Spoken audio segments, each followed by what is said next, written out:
China's trade woes are clouding hopes of a recovery. Imports and exports fell for the world's second largest economy much faster than estimated last month. China's imports down more than 12% in the last year. Exports contracted 14.5%. That grim trade data continues to fuel Wall Street's expectations that China's economic activity could slow further in the third quarter. And Abby, who is still with us here, what do you think here? I mean, it does seem like even the attempts that China has made at stimulus have not been seen as terribly helpful or encouraging. How much of an issue is that for the U.S. as well? You know, look, I think just starting with China policy, like they're kind of stuck between a rock and a hard place, right? They don't want to really stimulate the way that they have in the past as it relates to real estate, right? Because that was a bubble. And that was the true engine, or at least from like when you think about it from a beta perspective, that was what got growth going, right? They want to shift to more consumption-oriented growth, but that's not as much of a hit as you get when you invest in real estate and you have infrastructure investment. So they're really struggling between, okay, do we stimulate on that side where you get a bigger boost to growth, which would show in things like exports and imports, or do we really focus on the consumer? And our view has always been that it would be more of a consumption-oriented stimulus. We haven't really gotten that. And I think, you know, that's I would say China remains probably our least favored international region because it's like you're waiting for a stimulus to happen that might never happen, right? You're waiting on a government to make a decision that you don't necessarily have any clue whether or not the probability is high or low.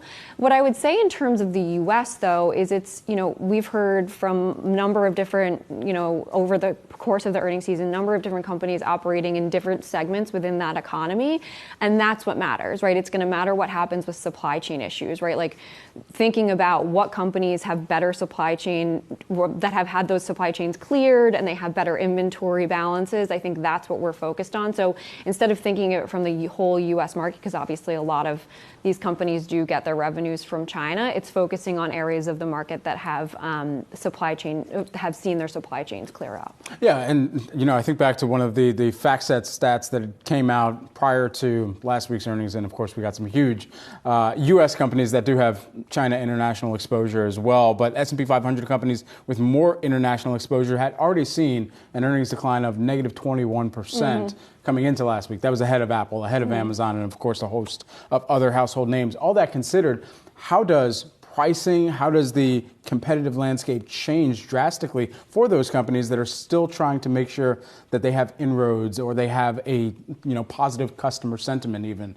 within those regions? Yeah, I mean, I think, well, what's interesting is I think there was a headline yesterday or last week talking about how companies have kind of retraced from being over there, right? And you think about all of the stimulus that's happening in the U.S. that's focusing on building out those capabilities here, right? We have $2.5 trillion of fiscal spending that's going towards infrastructure, that's going towards reshoring.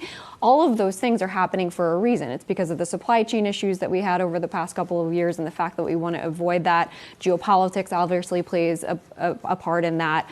And so I think companies are really going to probably start to focus more on the fact that there is all of this, not only public spend, but also private spend that's geared to the U.S. as well.